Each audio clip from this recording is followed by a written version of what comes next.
There's an invisible threat out there, one that's born from storms millions of miles away, and it can silently sabotage the tech we all depend on every single day.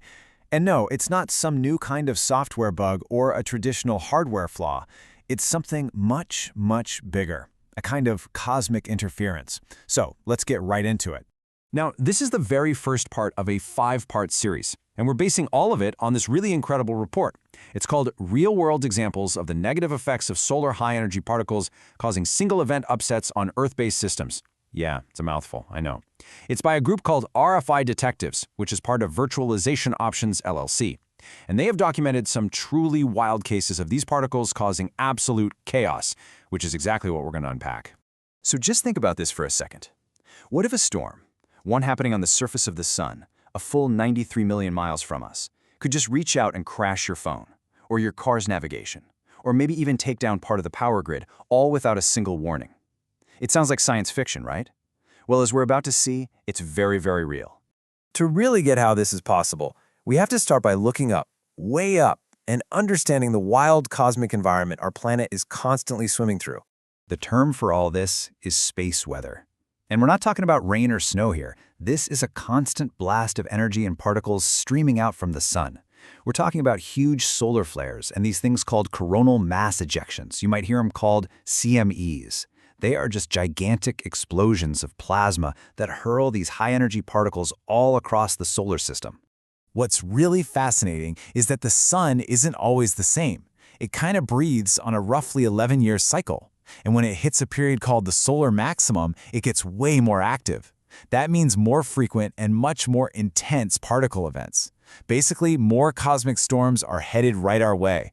And that leads to this chain reaction. See, it all starts with an eruption on the sun. These particles then travel at nearly the speed of light, and sometimes they're strong enough to just punch right through Earth's natural defenses, our magnetosphere and our atmosphere. And when they do, they can actually make it all the way down to the surface and slam into the tiny microelectronics that run our entire modern world, causing them to suddenly fail. So let's get specific. What actually happens when one of these invisible particles hits a microchip? Well, it causes something very particular, and it has a pretty cool name. It's called a single event upset, or an SEU for short. The best way to picture it is to imagine a microscopic bullet, this one single high-energy particle, hitting a tiny transistor inside a chip. It drops off just enough energy to flip a digital bit. A 0 becomes a 1 or a 1 becomes a 0. The report calls this a transient fault, but I love the analogy here. It's basically a cosmic typo, a random fleeting error in the code that can make a system act bizarrely or just crash completely. Okay, and this is the really critical distinction to make. An SEU isn't permanent damage. It's not like radiation slowly wearing a chip down over time, like rust. Nope, an SEU is more like a lightning strike. It hits suddenly, it causes an immediate problem, and then it's gone. And that sudden ghost-in-the-machine quality is what makes them an absolute nightmare to diagnose.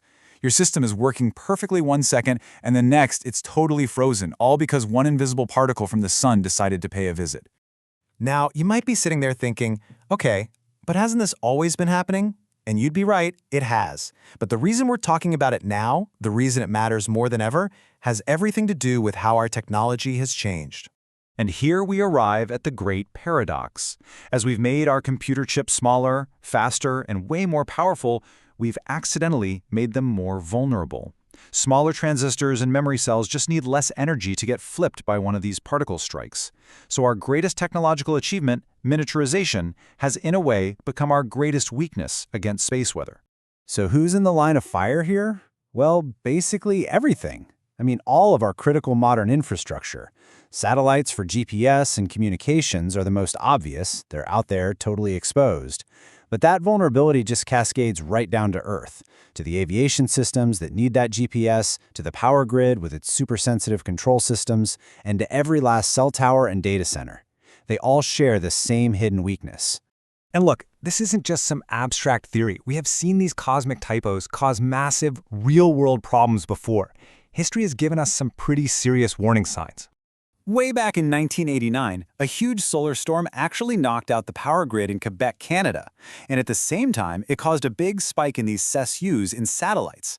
Fast forward to 2003, and the famous Halloween storms caused widespread disruptions to satellites and even aviation systems.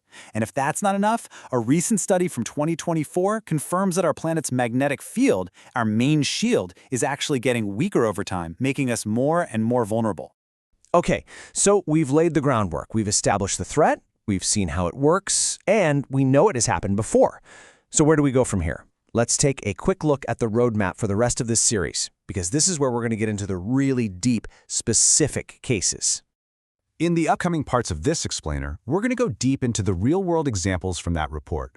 First, we'll look at exactly how satellites and other space systems are getting hit. Then, we'll move on to aviation and our communications networks. After that, we'll come down to Earth and cover ground-based systems like the power grid. And finally, in Part 5, we'll explore what on Earth we're doing to fight back and the big challenges that are still ahead. And all of that leaves us with one last really critical question to chew on until next time. Our technology is advancing at this absolutely blinding pace. But is our resilience, our ability to defend it against this fundamental threat from the cosmos, is it actually keeping up?